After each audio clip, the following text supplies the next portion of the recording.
That was Um, much easier than I thought it would be, to tell you the truth. I thought it was going to be a lot more difficult. Well, when you said it's more about like stuff that's underappreciated that a lot of people don't like, that made it a it's little like, bit easier. yeah, it's like when you said embarrassed, I was like, I thought it yeah, was like if you're a guy and you like the Notebook.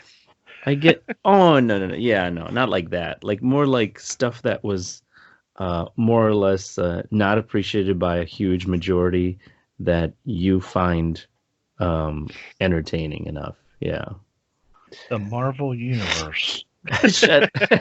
No, those aren't guilty pleasures. I'm those are proud pleasures. Those are proud pleasures. Whatever. Except for Ant-Man. Ant-Man can be a guilty Gross. pleasure. No, that's not even. No, I don't. Gross. The first and second movie, I did not enjoy it. That was unnecessary. That character is unnecessary. So here we are. All right. So now we're at our movies for the week. Go ahead, Dun, start dun, us off. dun. What did you see that you would like to tell us about, David? Well, let me see. I saw quite a bit this week. I must have not had much going on. Was this a So, record week for you? no, I wouldn't say it's in recent memory. I don't think I've watched this many, but I did, and I didn't count the Problem Child because I was watching those with the kids. But if I count those, I probably did like 14, 15 movies this week, Jeez. and that's with working over 50 hours. So I don't know how I get all Wow. this in, but I do. Um, You do it for the love of the movies, oh, David. yeah, it's For if the I have. show. But yeah, this week I got a lot of movies in. Let's start off with, because it seems like, God, we always mention this movie. Well, at least I do. Um, I watched Memory: The Origins of Alien, which Mm. I know I've referenced Alien quite a bit on our show, but this is a documentary that just came out. I don't think they had a theatrical release; it just came out on Blu-ray. And I'm obviously a huge Alien fan. Um, Alien is a 10 for me. If we're rating a 10 out of a 10, probably top five movie for me ever. So anything that is Alien, I'm interested in. Um, so this kind of talks, it focuses more on Dan O'Bannon, who was the writer of Alien. Hmm. Um, so it talks about him trying to get the script together, get everything off the ground. Then it focuses on, getting all right people in place, getting Ridley Scott to direct it, getting the right producers. Um, the main focus of this film is really the chestbuster scene. Heck yeah. So they go through. Yeah, I don't think I'm exaggerating. They probably spend an hour of this film, 45 minutes of this film on the chestbuster scene, which Oh to well. me is one of the most iconic scenes in the history of cinema. People who've never even seen Alien know that scene.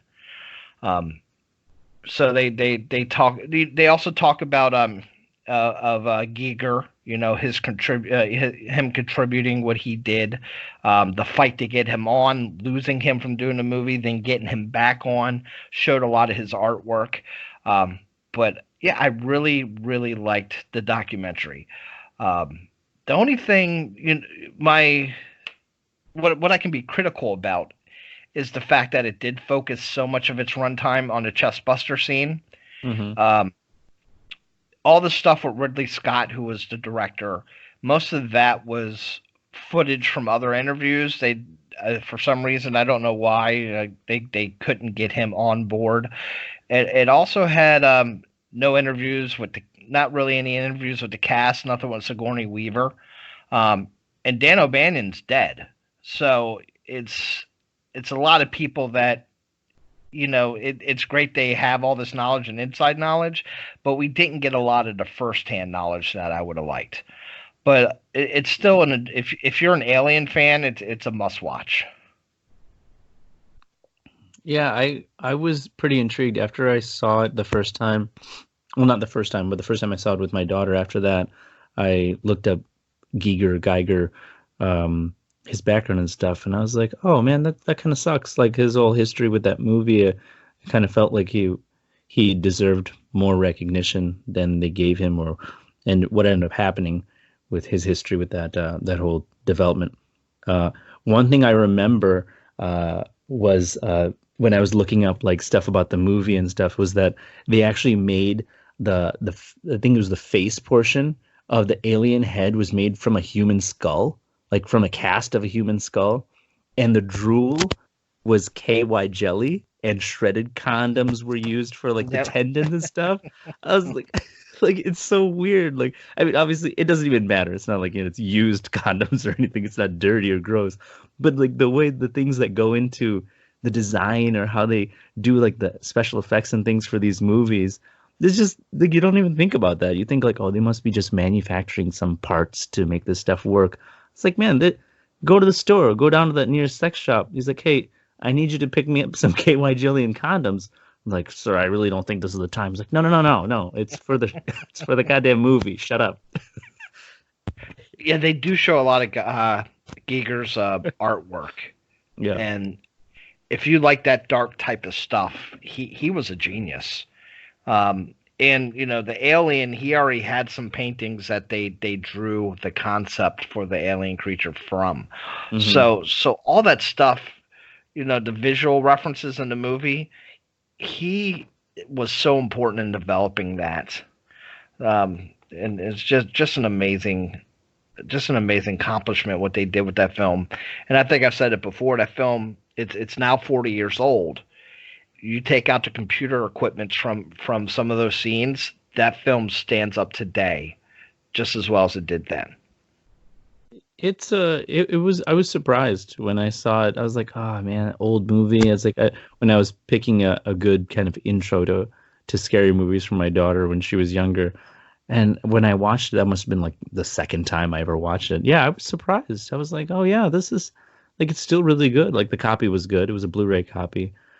But it was yeah, I was really surprised. Like, yeah, that if it just came out today, I would be like, yeah, that they did that really well. Like the shots and just the makeup and special effects and stuff. It's like, wow, it was done well.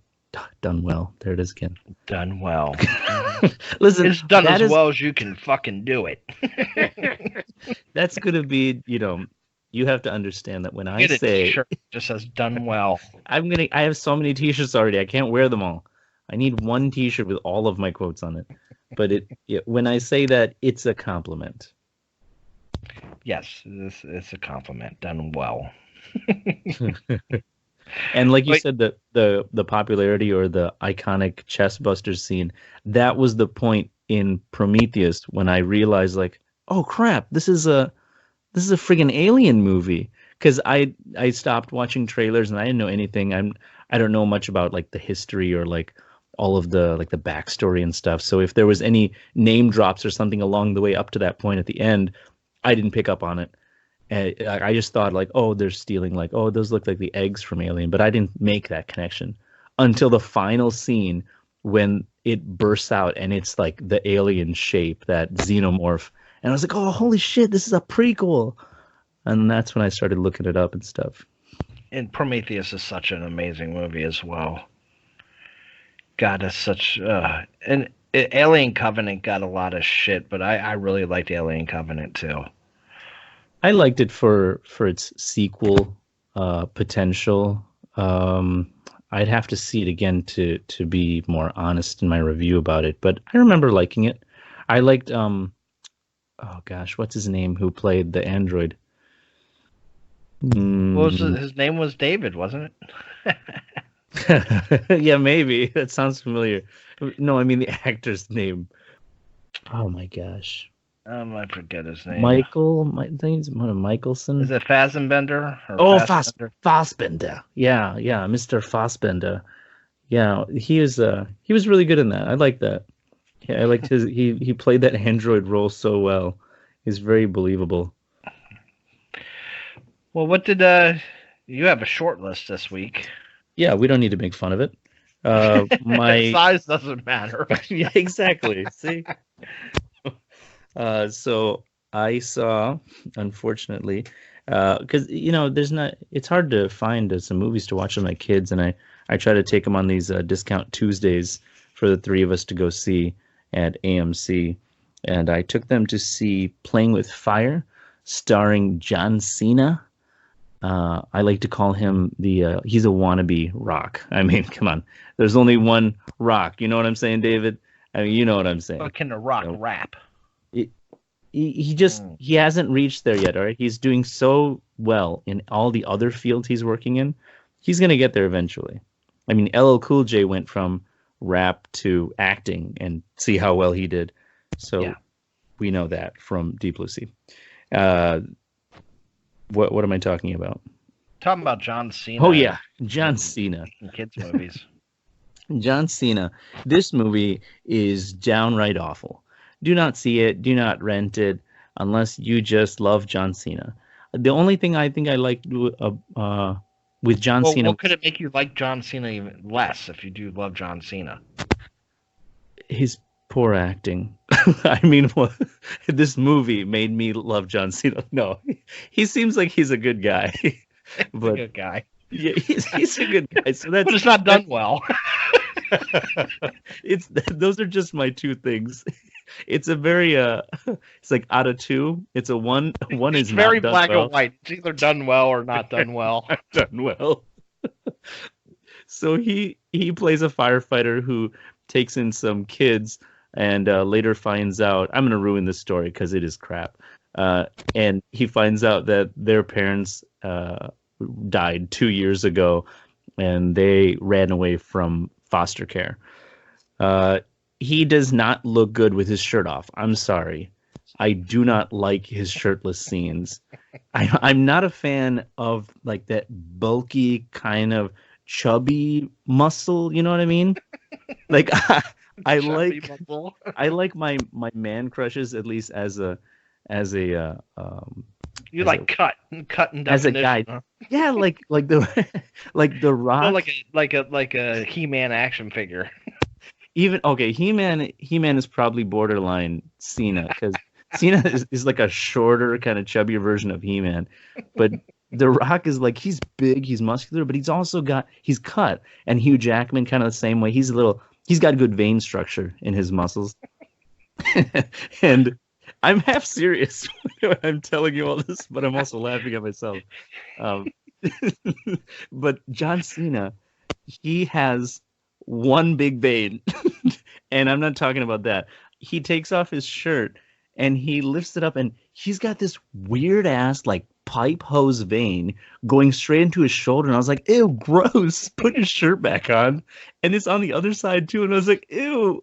So that's how bad the movie is. You start analyzing John Cena's vein structure. I mean, it's just like, I know it's for like, for the moms and stuff going to the show, and for anyone who finds John Cena attractive, be a man or a woman, I don't care. But those scenes were just very, it's just in my face, and I was like, oh god damn it, don't change your shirt again, just leave the clothes on, John. And he was very one tone. He was doing these serious scenes. They came off super cheesy. Michael Keegan. It stars Michael Keegan and John Leguizamo also. John Leguizamo, not funny. I didn't like his scenes at all. And that surprised me because I think the last movie that I liked him in was The Happening. I think he was alive for a while in that movie. With Mark Wahlberg. Do you remember that one? I didn't see that one. I haven't liked John Leguizamo in years. Oh, well, yeah. But this is probably not a good time to get back in the mix for John. Yeah. Oh, John and John. I didn't realize. Michael Keegan, man, they have him in as many scenes as possible. And even him, if you like his comedy, he could not save this movie. He tries. And there are outtakes at the end of the movie that are you funnier. Talking about Keegan-Michael Key? Wait, what's his name? Keegan-Michael Key? You're talking about the guy from Key and Peele, right? Yeah. Oh, man, I've been saying his name wrong. Yeah, so is it Michael Key? Keegan-Michael Key. Okay, yeah, you're right. It is Keegan-Michael Key. I'm not going to say all that. I'm going to say Keegan. I'm going to say Michael. Just call him Key. I'm going to call him Key from Key and Peele, because that's longer. So Key from Key and Peele Tell cannot him save the one who's not making like subpar horror. the other one. The other one that's not Jordan Peele. You're just making this more difficult for me. So the outtakes at the end of the movie are like 10 out of 10. Like they are better than the rest of the movie. So if you do buy tickets, wait till the end of the show and walk in and sit down for the 4 minutes of outtakes. That will probably be way more enjoyable. The rest of the movie, it's just I could not believe it. Like I really was expecting something, but there was something missing. Like I said, the tone. John Cena was like one tone the whole time when he's serious, when he was angry, when he was, acting sad or telling a story. It felt like this is what maybe The Rock was at when he first started getting into movies, and now he's a star, in my book. Oh, he's But still there. He's really is still there. he's brilliant. I get what you're saying. No, he's really still there. Jumanji 2 is coming out. Or is it 3 actually? I think I've seen it say Jumanji 3. So I have a man crush on Robert Pattinson, and yours is on The Rock. The Rock and Hugh Jackman. So yeah, anyway. I wonder what Robert Pattinson's vein structure is like. I don't know if that's a sexual innuendo. No. Well, you won't know more of the Twilight stuff. Did he go shirtless in Twilight? Oh, definitely. Come on. He was like a teen heartthrob #1 for like 10 years or however long that series took to finally burn into my memory. Oh God, I don't know. The movie's crap. Go on. Just simple enough. I highly recommend it. This is if you want to see a piece of crap. If you want to punish your children. I'll say this. My kids... They got a bad report card. Make them go watch this movie. My kids liked it for the scenes where the kids are like, making a mess and stuff. But it wasn't that enjoyable. They got bored pretty fast. And the other thing I felt was wrong with the movie, there were so many scenes in between scenes where there's no soundtrack. It was just dead silent and they're just talking. And I'm like, what is going on? Like, it's so quiet and like, you know what I mean? Like in like when something humorous is happening, there's like, oh, dun, dun, dun, dun, dun, dun, or like something in the back. Nothing. I'm like, what the hell is going on? Like, could you guys not afford it after you paid for John Cena? Like everything else went on the window. So there was a lot of shortcomings in this masterpiece of a movie. Mine, I'm going to talk about 2 of them real quick because they're also shout outs I want to give to 2 indie directors. And I think we're going to have a chance to discuss these movies with both of these guys here in the future. Oh. But the first one is CarousHELL. Kind of carousel, but replace cell with hell. But this is directed by this is Steve Rudzinski. Hope I'm pronouncing that right, Steve. He is in our Facebook group, and Steve reached out to me and said, hey, I heard you guys might want to have some filmmakers on the show. I asked him if he had something I could watch by us, and he sent me a screener of this film, and it is weird and funny. It's about a carousel unicorn that comes to life and Not starts too much. murdering people. Oh, okay. Well, that's it, I guess. It's done very tongue in cheek. It kind of reminds me of, and I think you might even brought up this movie before, Rubber. Yeah, I was just about to say that. Did you mean Rubber? Yeah. Yeah, and just a sentient being like coming alive and killing things, but it's done. It's very low budget, but it doesn't take away from how well Steve's writing is and how the comedy is. And it was just such a fun movie to watch.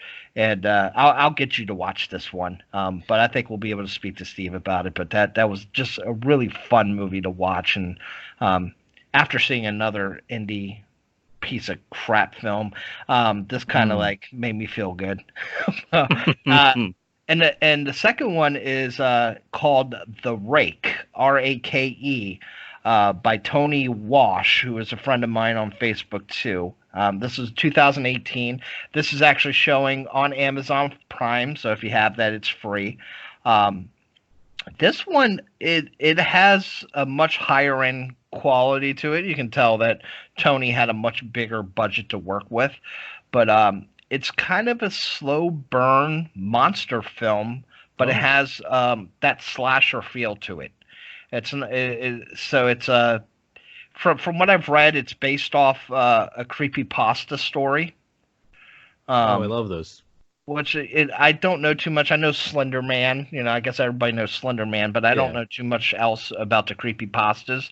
Um, but it was done really well.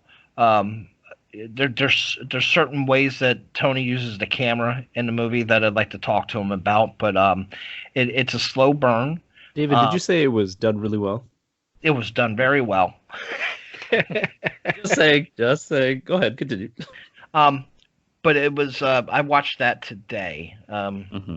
And I was really pleasantly surprised of how good the quality was.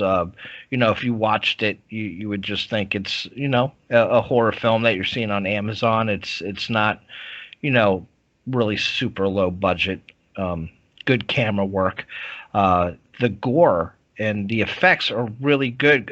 Tony went to Tom Savini's school for FX. If you don't know who Tom Savini is, he's probably the biggest name in gore effects there's ever been. Mm. So he went to his school outside of Pittsburgh, I believe it is. So he got tutelage under one of the greatest in the business.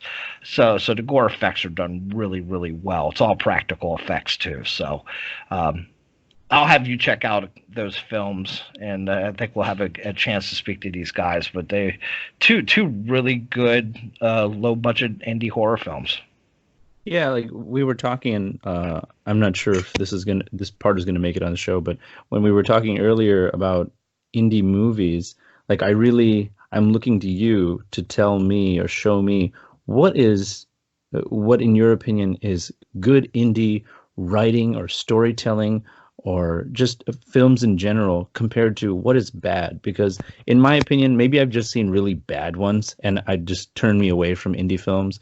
And I really wanted to give them a chance because, like you said, I can appreciate what can an artist in terms of a director do with a low budget. Like maybe I just I haven't seen the right movies to really appreciate or understand the indie film industry in that way. Well, and there's different ways of looking at it too. Is you have underground films, which is like the lowest of the low budget. Um, um, so I would say CarousHELL is more of an underground film. Okay. Um, indie can be a wide term. Midsummer is an indie film. Hereditary is an indie Oh, film. Um, so it that's just overall term because they're all independent studios, obviously. mm-hmm. Um, but like underground would mean like some dudes who were doing everything. It's like punk rock, old school punk rock. They're doing everything Garage themselves. bands. Yeah, they got some friends together. It's all their ideas. It's their pure vision. The Rake, I would put a level higher than that, because they had producers with a lot more money. It wasn't just like a group of friends who were getting together to do it, and not saying there's anything wrong with having a group of friends get together to make a film, um, but you could tell just from the production value that Right. there was more business thought that went into it and a lot more money. Right. So if you saw the Rake, you wouldn't notice a huge difference from saying watching like a Bloomhouse, like Oh, okay. something along that 5 million, $3 million budget. You're not going to notice a big difference between those two. Um, Okay. Okay. I see what but you're you would saying. notice a big difference in Carol Hell because they're doing everything punk rock style. Okay. So the Rake would be probably a lot easier for you to watch. Um, but I think if you watch CarousHELL and you just watch the comedy in it and you take it as a tongue in cheek comedy, it's funny as hell. So I guess there would be a good list for me. Top 10, I don't know, maybe indie films is too broad. We might have to do, how about we'll do one day a top 10 intro to indie film for like people who, I think that would be a good one for the group to get them sort of to introduce them into indie films, like recommendations from you, like going from people who typically, like myself, see mainstream movies, and like what is kind of like a good introduction, like, oh, this is one that is kind of like a gentle intro, and then as you go higher and higher up the list, like this is better, and then eventually we'll get to like the mid-level indie, and like maybe the really low budget but still really done well movies, indie films. Well, you're already kind of versed in a lot of it because you like a lot of the indie films already. I mean, Maybe I just don't realize these are technically indie films, like but some of these production studios. everything under A24 is an indie film. Oh, see, I don't get that feel then. When I think indie films, like I'm thinking of these, I like automatically my head just thinks low budget. And I think back to these like really bad movies. Like, I don't even remember the names because I would just try them out like on Netflix or something. It's like, oh, what's this horror movie? I was like, oh, gross. The camera work and the people and the gore was just so bad. And I was like, Well, oh, you get to a certain level because you look at The Lighthouse. The mhm. Lighthouse, maybe $10 million to make that film. I don't know if the budget's been reported, but I'm just guesstimating. And then you look at Joker, that cost 70 million to make. There's not a big difference in the quality that you can see. Of course, you have maybe more action scenes, maybe more people on camera, more things, but other than that, it's once you get to that like 10 million, $5 to $10 million range, you can make a film that looks just like a Hollywood film. Hmm. And Uh, like you said, the budget and stuff probably isn't released right away for a reason. well, they want to get distribution and stuff. They want to sell their film. Hmm. I know. I think Robert Eggers made The Witch for 7 million. Oh, okay. Yeah, I Which like that one. if you think about that film, then think about it cost 200 million to make Endgame or whatever. Which was amazing. And I understand people love it, but you can make you know God, how many freaking you can make 20 witches for less 20 movies like The Witch for less than one Endgame. Well, now Um, they're just a dime a dozen. You just need money. You need good screenplays. You need good acting. Okay, there's lots of other things that come into play too, David. It's not just about money. oh, I'm saying it the opposite way. I'm saying that what Robert Eggers can do with 7 million, um, and still play in theaters next to something that costs 200 million to make, and still make a good profit. That's Yeah. amazing. Yeah, that's pretty crazy. And when you say The Witch, you're not referring to Nicolas Cage's season of The Witch, correct? No, no, Okay, never. I'm joking. Because that almost made my guilty pleasure list too. Because that one Drive was kind of, Angry. which one? Oh, Yeah, Drive Angry. I saw that Train. one recently. That one reminded me of, oh gosh, there's another movie that it was just like, Ghost Rider, which is probably the worst Marvel movies. yeah, I forgot that's Marvel. Um, no, no, no. That movie with Clive Owen, shoot him down, shoot him dead, Shoot 'em up. shoot him up. That's what Drive Angry reminded me of. I think there was even like an identical scene too. But yeah, I'll have you check out the Rake and CarousHELL, and yeah, they're I I think you'll like CarousHELL. Just go into it to have Yeah. a good time and laugh at it. It's I like the low budget who don't take itself too seriously Hmm. because they know they're going to have issues in production and they're going to laugh at it. Um, this one's intended to be laughed at, so. Okay. Yeah. No. I just, especially going into a genre or a type of movie, like when you're talking about indie movies, I like to not set my bar anywhere and expect nothing so that I can appreciate it better. Like that's how I felt with Parasite. I felt like my bar was set so high, and I'm just expecting to be wowed at every single scene and every single, and I was just like, it was just I couldn't reach it.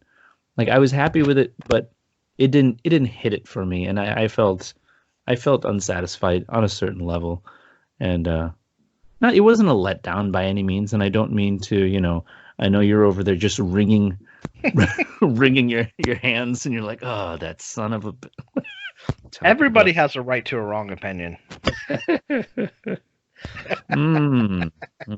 Mm-hmm. So, And it feels good that I have the majority behind my opinion as well, because that doesn't happen often. oh well, let's hope it doesn't. My next movie I saw was The Good Liar with Helen Mirren and Ian McKellen. If you've seen, sorry, what was that? Do they make out on camera? They do not. I'm Oh, not man. sure. I mean, they're both wonderful and beautiful actors and human beings. I just don't know if I was even waiting for that to Yeah, it's happen. kind of like watching your grandparents make out. Yeah, yeah, sure. I don't think I've ever. Yeah, I never even thought about that. Um, that didn't occur to me that was what it'd be like. Um, the acting is superb. I mean, it's amazing. The story is paced very well. The twisty twists are pretty good. From in the first 10 or 12 minutes, maybe even like the first 7 to 10 minutes, it's kind of revealed in the trailer too. Ian McKellen is a con artist, and he is on the lookout for targets all the time or victims, and he picks out what's her face, Helen Mirren's character, and so it's that pursuit that takes place during the movie, and you it's almost predictable, but there are a couple twists in it that were unpredictable, and I appreciate it for that because for about halfway through the movie, you just have it in your head that, oh, I see what's coming, I see what's coming, and it does play out that way. But then just when that final reveal is about to happen, and it sort of does, it doesn't go the way you think it's gonna go, and there's still like a 30 minutes left of the movie, so you're like, wait, what's left? Like, where's this going now? And from there, again, it's a little bit predictable, and then it gets a little weird, and they throw all this backstory in, and I mean, you're expecting because there's a lot of mystery still, like, wait, why this and why that, and one part that was lacking that I would have given it a better rating, um, when they explain some of the backstory or reasoning, it's mostly dialogue, and there's nothing visual.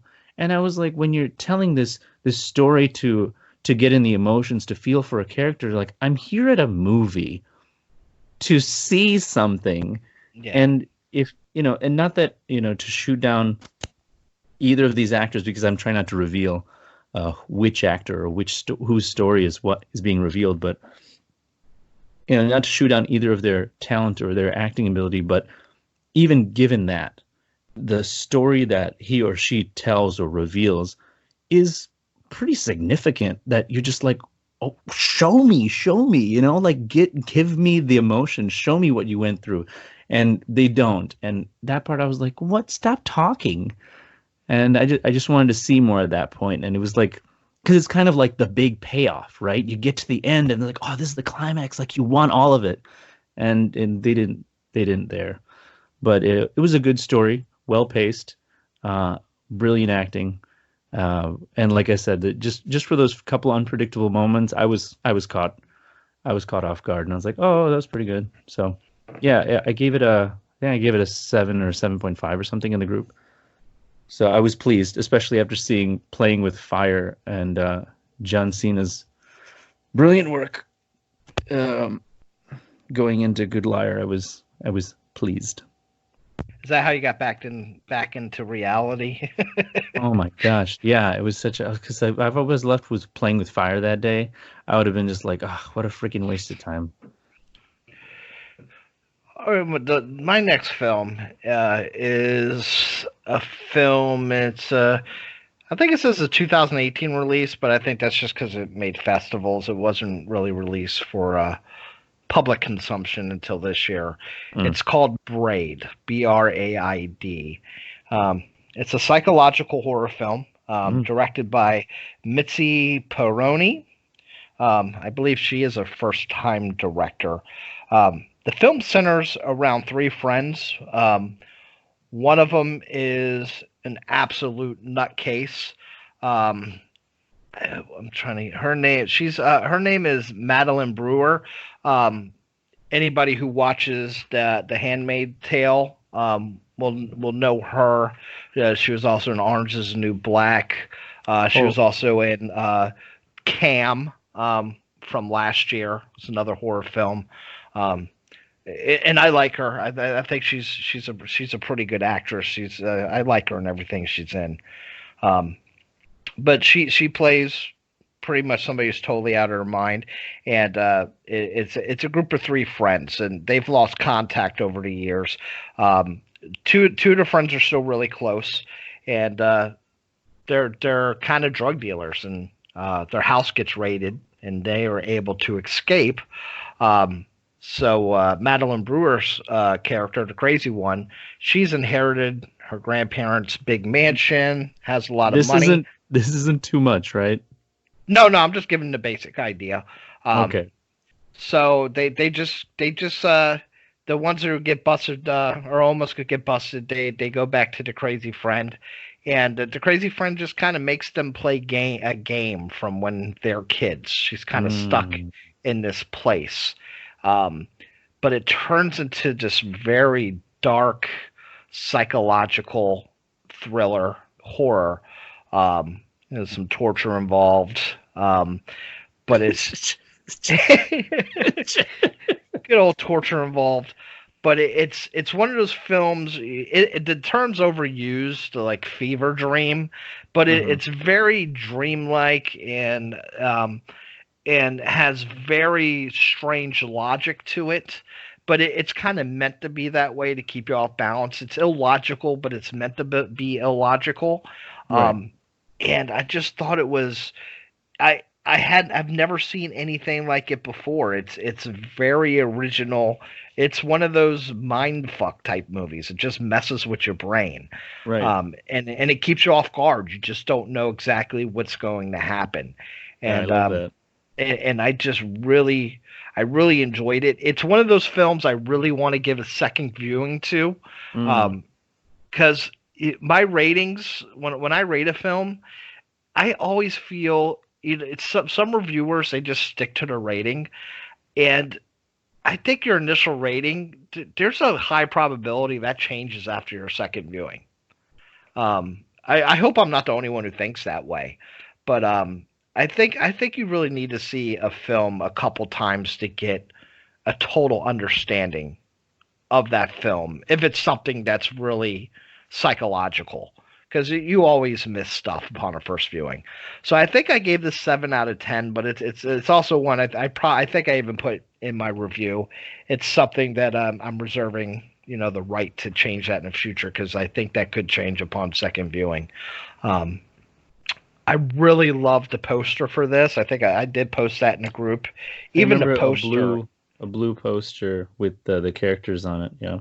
yeah, with a skull and it's just very trippy, like LSD type look to it. But I really recommend if you're into psychological horror. Yeah. It's all female based too, which was really interesting to see the female friendship dichotomy play out, which I you don't get to see enough in darker films. You see a lot of that in rom coms and stuff like that. But it was just interesting to see the old female friendships and dark histories play out. So yeah, I definitely recommend it, and yeah, check it out. It's a good film. Yeah, I love psychological horror thrillers or psychological horrors or horror thriller psychologicals. Well, Those I are. was actually talking to Tony Wash earlier, the Mhm. guy that did the Rake, and he's like, man, I hope you really like the film. It's not like your normal horror. It's more psychological. I like films like The Shining and Alien, where everything's not shown until the third act. That type of talk, and Yeah, and in my opinion, that's the best. I horror films. Yeah, do I like a mindless gore fest every once in a while? Yeah, that's fun. It's interesting to me. But right.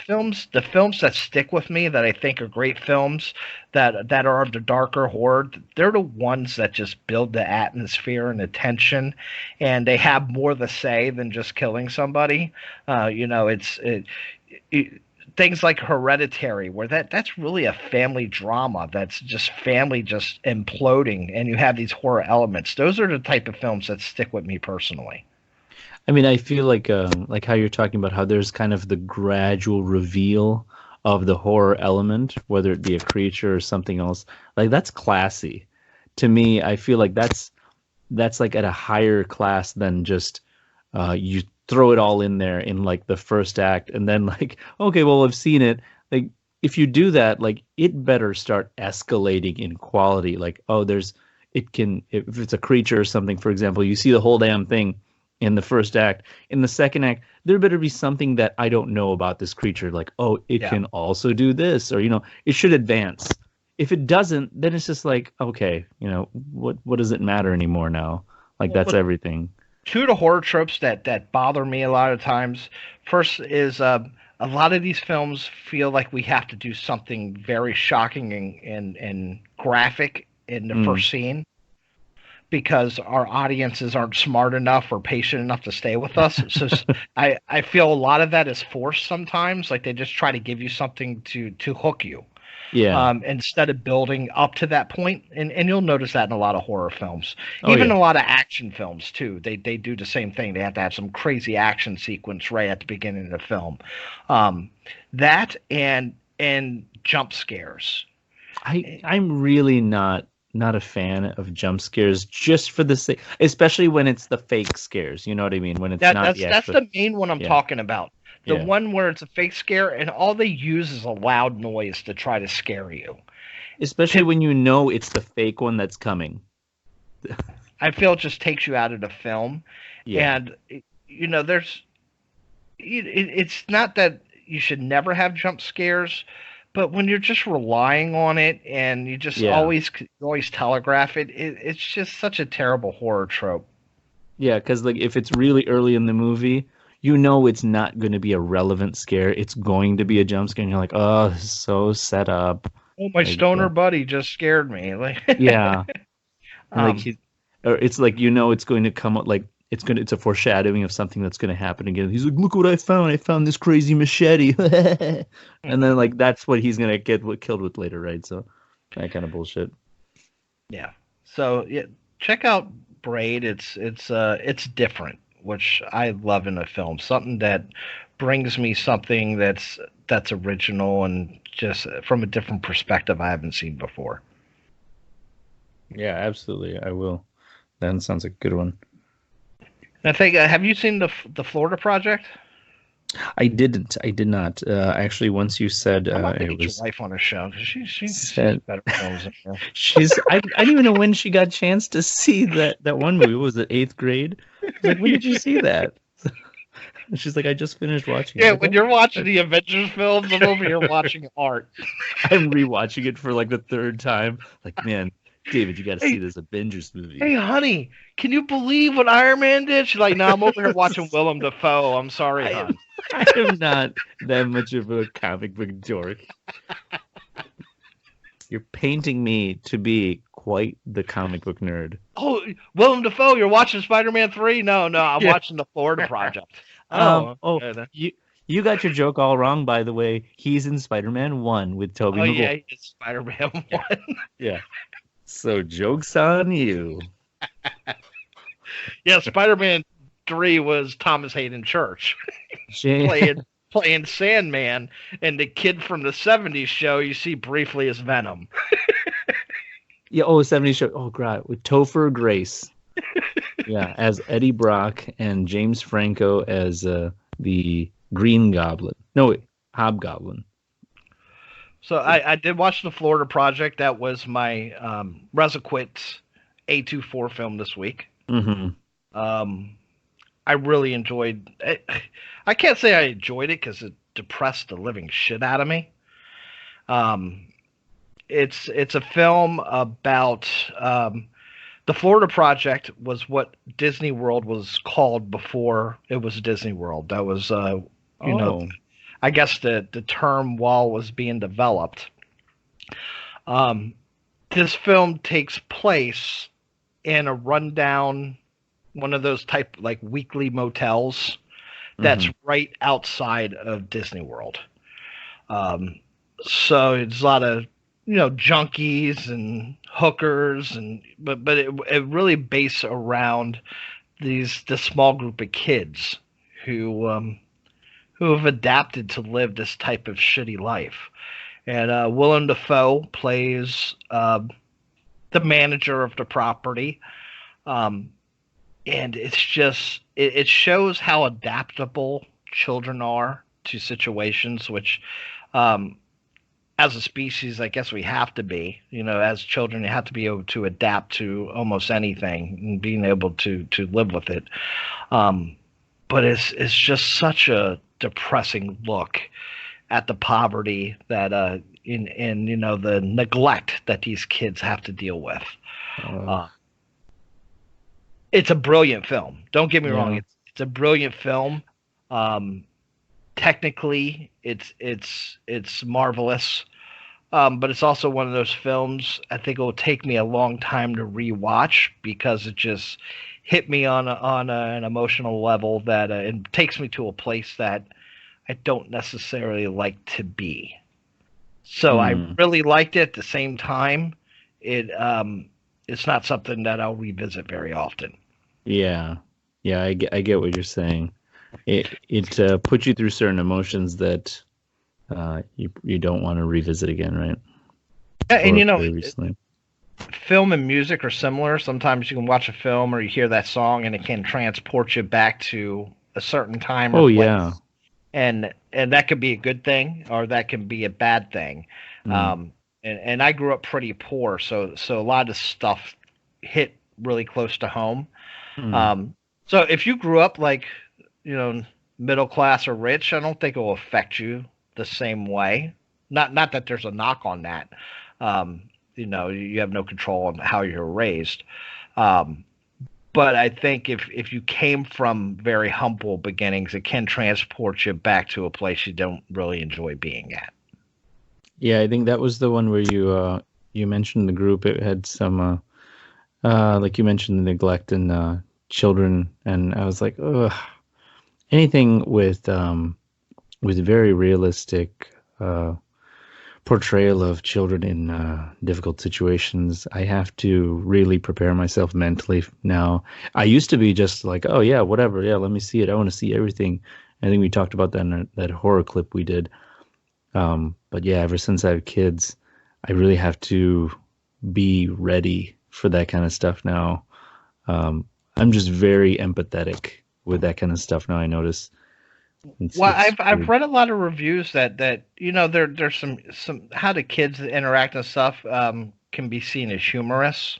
Mm, Um, and I can see that is not necessarily not the way that I looked at it really.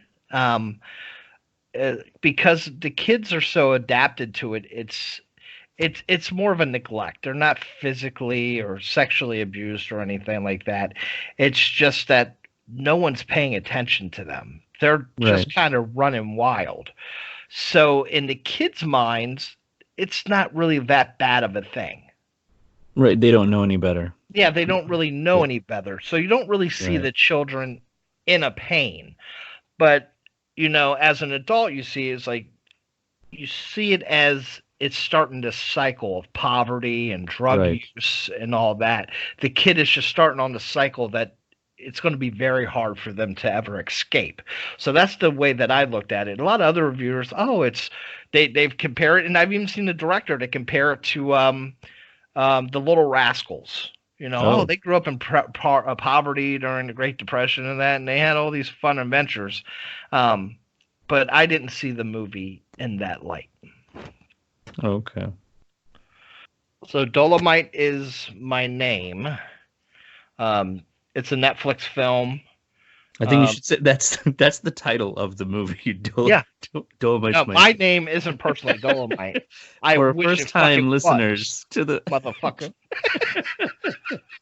Oh, and there we go. I think that's our first mother effer Yeah, well, if on you the show. watch Dolomite is My Name, it's dropped quite a bit.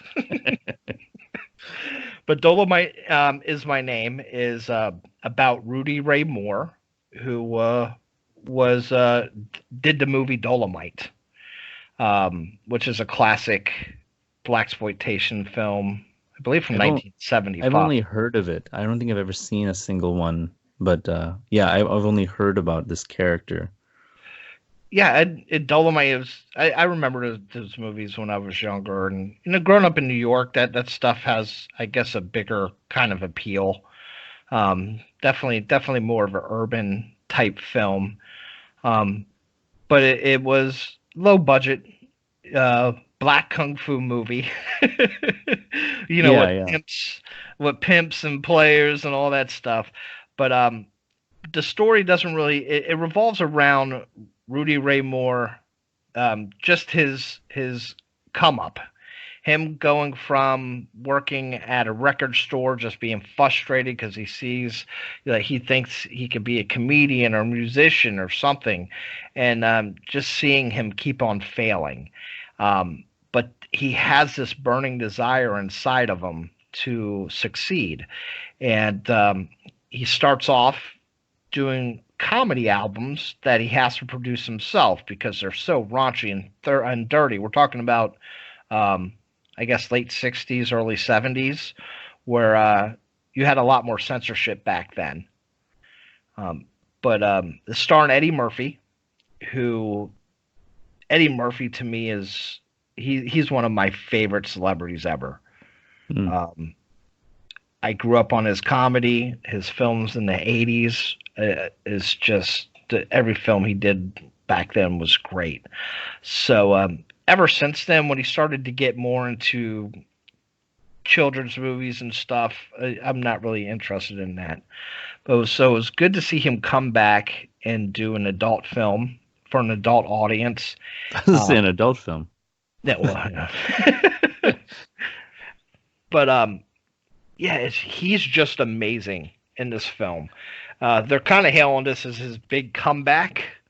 Um, from what I've read, he signed a big contract with Netflix.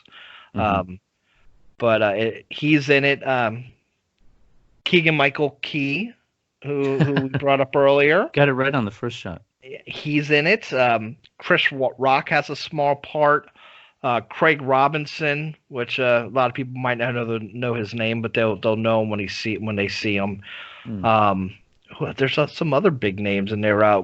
Wesley Snipes is wonderful in the film. Wesley Snipes. Yeah, I haven't seen him in a good film in a long time. And there's a few. Mike Epps is in it. Oh yeah, I saw him in the credits list. So yeah, it's just a very strong cast. Um, Very inspirational film about follow your dreams, never giving up, do it yourself if you have to. That's the type of movie it is. Um, And this is more of a serious tone, right? I mean, it's not like Eddie Murphy jokes it out. Like it's taken very seriously in terms of like no, there's a still a more of a lot of humor. documentary. It's still a lot of humor Okay. because Rudy Ray Moore was also a comedian. Oh, okay. Um, so and most of his friends are in showbiz or comedians. So there's still a lot of comedy. It's still a lot of funny parts in the film. So you're gonna laugh and you're gonna feel inspired. It's one of those type of films that it's even if you don't know who Rudy Ray Moore is, you have no idea what Dolomite is, you should still watch it. You're still going to enjoy it. So and it's on Netflix. Just go onto your Fire Stick or your smart TV and play it. You already have it. Most of us already have it. So check it out. Listen, we already have a sponsor.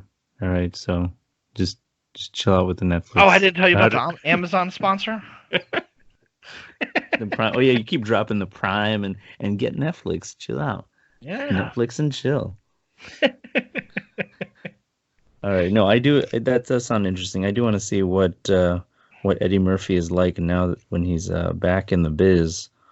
Um, yeah, I will take a look at that.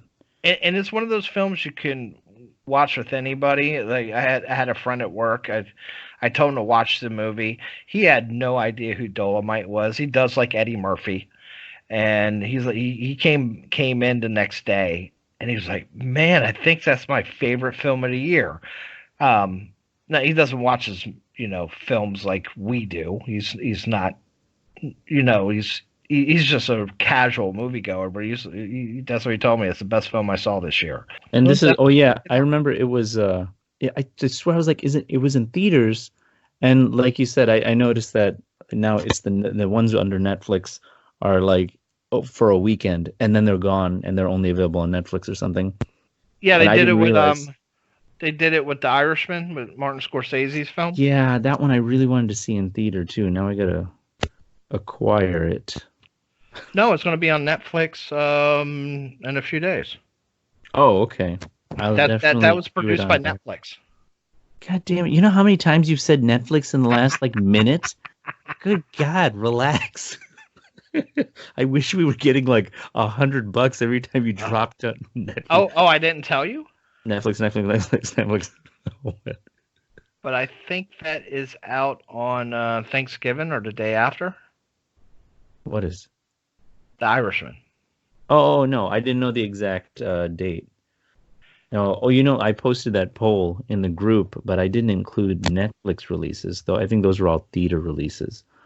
So I might have to add that, the Netflix ones. Yeah, that would probably be easily number one.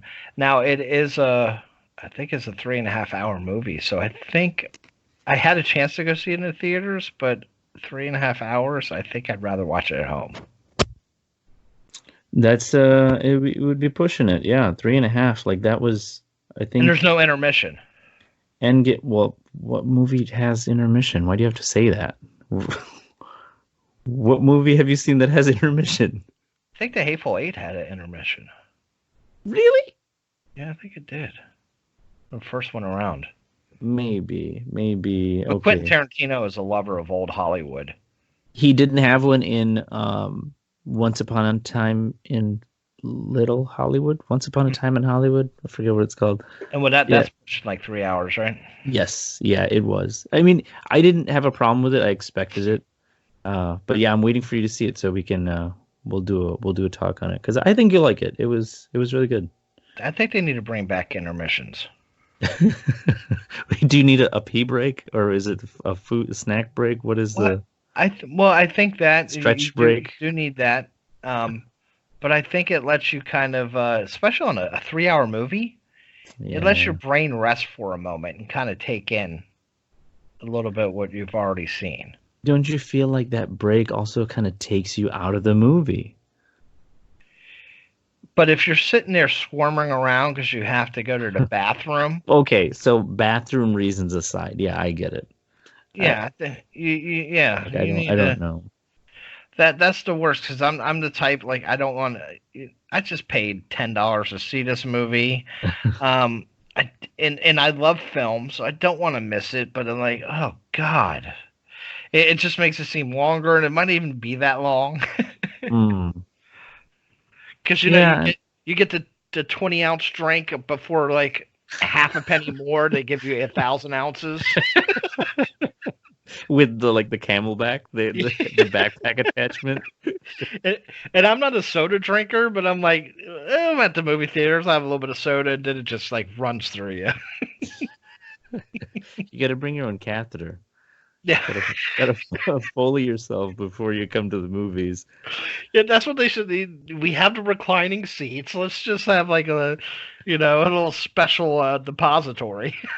It's just like you just pull the cord out from the side of the seat and just fold yourself while you're watching the movie. But yeah, 3.5 hours. That's a long fucking movie. Yeah, that's long. It's a long run time, but I mean, sometimes like I feel like I know I've seen movies where like, oh, why didn't they just extend that scene? Like I would have loved to see more of this. And then when those movies come out, you're like, God, that was so long. Like, can't please these audiences. No, well, you can watch a 90-minute movie and it's like that dragged on forever, and then Yeah, see a 2.5 hour film and be like, oh my god, I can't believe it's over. So it just really depends on the content. yeah. But physically, 3.5 hours is long. It is long. It is long. I know college classes that were just as long and seemed to last forever. It's just like you said, it's the content. But yeah, that would definitely be something I'm watching as soon as it comes out. I would think. Might take me 2 days to watch it, but 2 days.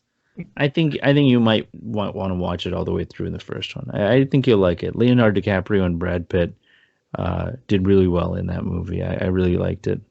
It kept me on the edge of my seat, wanting to know like what was going to happen. it seems very divisive too. I know some people saying that it's the worst Tarantino film, and some people have it listed as one of the best films of the year. Um, I I didn't. I guess I didn't see too many reviews, bad reviews about it. I read a lot after the fact. I read a lot of reviews where people were giving it high praise. well, to tell you the truth, I pay attention more to my Facebook feed. The way that I have it set up now is movie lovers and filmmakers.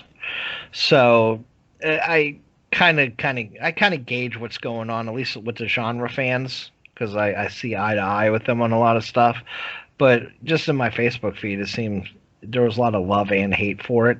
Mm. But from what I understand, it is getting a lot of Oscar buzz. It's probably leading the way of winning some Oscars.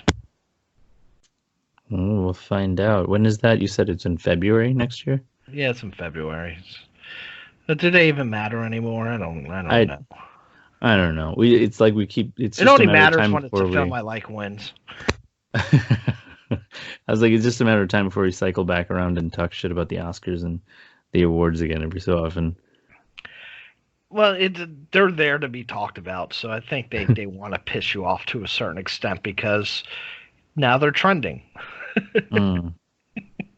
Yeah, there you go. That's what it's just. Now we're back to just all publicity is good publicity. Or wait, no, that's not the saying. It's no no publicity is bad publicity or bad. I forget what it is now. Well, you got to see like what the year before Get Out won Best Original Screenplay. Jordan Peele was the first black writer to win Best Original Screenplay. The year before that, the Oscars were getting bashed because they weren't nominating any black folk. Mm, yeah. And I'm sorry, Jordan Peele shouldn't have been the first black guy to win Best Original Screenplay. I There's mean, probably better black writers that year, but it's all politics, really. You like know, I was happy to see it, but yeah, like you said, I just don't know of I'm not very familiar with any black writers or black screenplay writers to know who deserved it before that sort of thing. But um, I was happy to see that recognition. I was like, oh, that's awesome. yeah, and I think, but it's still very political because there's so many better screenplays out there. I mean, I can name probably 50 screenplays from 2000, was that 18, that were Hmm. better than Get Out. So it felt like they were trying to quiet those those Twitter hashtags. And maybe I'm being cynical, but even most horror fans don't believe Jordan Peele should have won Best Original Screenplay.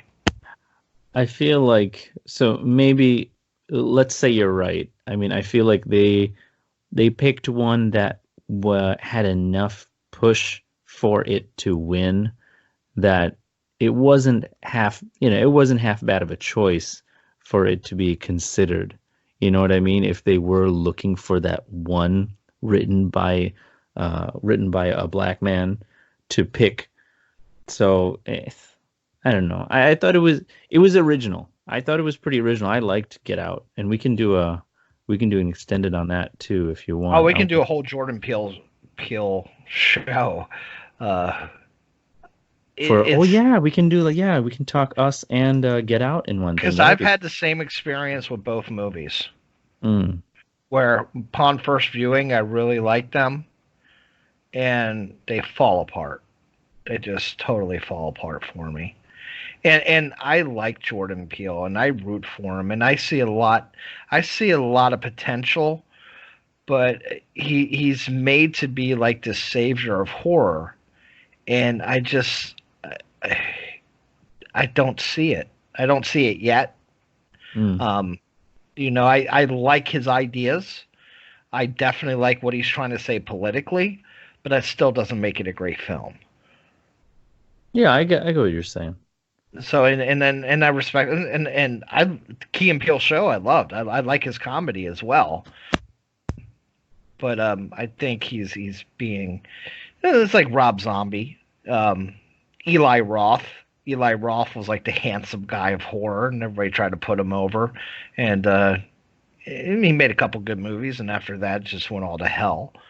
Um, but you compare that guy to Ari Aster or Robert Eggers, like uh, I don't think I don't think Jordan Peele could be second unit to those guys. Yeah, I mean, I'd like to see where he's going to go from here. Is it going to get better or is it going to get more confusing and convoluted? Like, where are these stories going? And in a larger view, are these like part of some big plan? And maybe I'm expecting too much from this guy, but is there like going to be some steady sort of theme, or is he going to start breaking out and creating new sort of themes in his movies?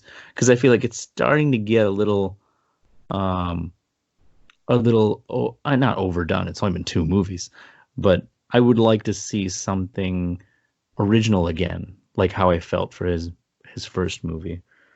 Well, Um, I feel like Jordan Peele, and I'm not saying this to be provocative at all.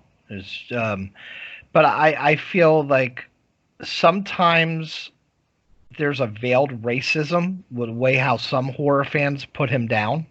hmm But Yeah. I also feel there's almost like a veiled affirmative action type thought the way he's given praise. Yes. Yeah. I get what you're saying. Yeah. That I think that he gets a lot of hate just because he's black, but I also think he gets more praise because he's black. And I think he's a decent filmmaker. And I think if the color of his skin shouldn't even come into it. No, But absolutely not. I Right. think it's almost like a double-edged sword for him being a black filmmaker. I mean, if anything, it's playing in his favor. I don't think he's crying about it. No, no, no. And he's and and the fact, is Us and Get Out. I think they're decent films, and I'm really happy that that type of horror is making it to a mainstream audience because it does give them something to think about. Yeah. Um, so it's not just a guy in a hockey mask chopping people up, even though I like that too. But Right. I like to see that there's something that's thought provoking and can make people think and make people talk. Um, but at the same time, he's not the savior of the genre. Yeah, I never really looked into it from that perspective that he was trying to um, be some kind of champion of horror movies. But when you mention like the racism and stuff, it's always been of comedic value to him and his sketches and whatnot. And Get Out has that comedic value, but also in a very realistic way. And it's it's kind of in your face, uh, a comedy, but also it's like, hmm, yeah. Coming from a black director, it's like maybe it's not so much of a joke. You know what I mean? Like, it's like oh, I see. Yeah, Yeah, and it's they're good ideas. It's yeah. and he's only two movies deep as well. So I think he still has a lot of growth ahead of him, and I think if he continues on this path, he's going to end up being a really good filmmaker. Oh, I didn't think about the Bronies documentary. I love that. I don't know what that is. Burn. Oh, what about the guys who dress up like Yeah. the? Oh wow, I didn't know there was a documentary on that. Oh, dude, I joked for a while it's the most disturbing film I've ever seen. But now you're in love with it. It's so bad it's funny. Okay. I haven't seen it in a while, but that just came to mind. I feel like maybe I did see parts of it because it's like, I did they think it's go? just called Brony It or starts off at Bro. a convention or something. It's all convention. Maybe I did see some of that. They all swear they're not gay. I mean, I think that might just be definition based. They're like, oh, we're not gay unless there's a definition for being gay as a brony. It's like, yeah, I like dudes' butts, but I'm not gay at all. I don't. I put on a horse costume, and I enjoy other horse butts. They actually sell butt plug brony tails. Sure, that's not gay. It's, So you can pretend you have a unicorn tail. oh wow. I mean, Hey, whatever floats your boat, right? yeah, man. I mean, that's cool. That's cool. You know, I wouldn't. That sounds painful. Okay. I was gonna say any quick shout outs to anyone in the group that you'd like to mention. I was gonna say our new member Alex, who had a couple posts. I was excited to see that. Yeah, Alex, he's a young guy too. He posts a lot in the A24 group that I'm in, and it's nice to see somebody much younger enjoying these films so much. But yeah, he's been definitely posting. Um, my old buddy Stephen Nemeth just joined the group, so hopefully we'll see some stuff out of him. He's actually in the middle of he's a director of photography on a film they're working on right now called Bad Girls, directed by Christopher Bickle. So he's been working his ass off trying to get that movie finished. Um, Oh. but yeah, he's the best filmmaker within a 5 mile radius of me. Um, Yeah, I don't know what is really out there for you 5 miles out. When I hear about the theater, I'm like, oh no, where are you? no, he's done some cinematography. He's done some short films himself, but really close friend. He used to be my partner on Sadistic Cinema. And we have like I said, Stephen Rudzinski and Tony Wash. We should have those guys on soon. I told Tony to join the group. He should probably be on there soon. But yeah, we're starting to build. We broke 200 members. Yeah, we did 200 plus. I think as of right now, I'm looking at the list. 212. And there's a lady in the group who shares the same last name with you, but she has much better taste in film. Yeah. Okay. hmm That would be my wife. It's my wife. And she's been talking about some films, and I think she's turning into a A24 junkie as well, huh? She may be one, and I just didn't realize it all this time. So I'm gonna have to see a therapist about that. Yeah, she commented on the Florida Project, and she posted about eighth grade, and Uh-huh. She is contributing. does she like Robert Pattinson?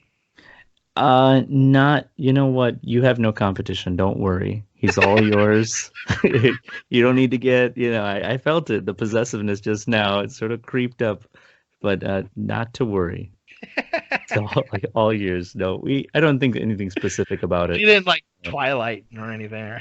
No, we share a lot of similar likes and dislikes when it comes to like our art films and things like that. Like Not a lot. Every so often, she likes a lot of the more slower movies, and I am sleepy through through them. So it every now and then it happens when we match up on a movie and we're like, oh yeah, yeah. But no, she's never been a You know, fan it's of the. funny. Me and my wife have the total opposite dichotomy.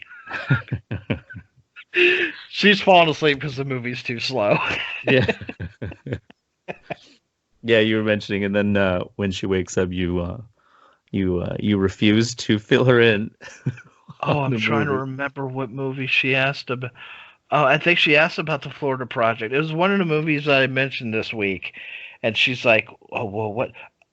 Oh no, it was Parasite. She fell asleep before the big reveal, Oh, there you go. or, Got to cut that out. right afterwards. Oh yeah, no problem. Just go ahead and cut that out. Yeah, well done. Because we can we But can't no, say one. people won't know what I'm talking about. You mentioned it's from Parasite, and you just Okay, let me say again. Okay, she fell asleep before one of the big reveals in Parasite. brilliant. That was definitely the first take. Okay, for one of the big reveals. Um, before, but let's just say before it gets really thrilling and tense. Hmm. And then she's like, "So, what happened with the rest of that movie?" Oh no. Like, so much stuff happened. She's like 10 minutes in. And she falls It's like asleep. you haven't seen an old friend in 10 years. It's like, Yeah. hey, so how's life treating you? Mhm. It's like, are we about to get into an hour discussion on this film? And you'll still have no idea what the hell I'm talking about. You're like, wait. So wait, who was doing this and who was? Oh yeah, which guy was that? The Asian looking one? Remember the Asian dude? No, the other Asian guy, the one with the short hair. Yeah, And yeah, I yeah, just yeah. started making up Korean names just to confuse her even more. And just wait till she gives up and she really goes to bed. You're like, forget Kim Jong Il, you remember him? He it. was with Kim Wow, Chai he was. Shek. How I guess. Yeah, and Bruce Lee. Yeah, you remember Bruce, right? I don't think she's that out of touch. Bruce Lee, you just start dropping these And then iconic. Ho Chi Minh showed up.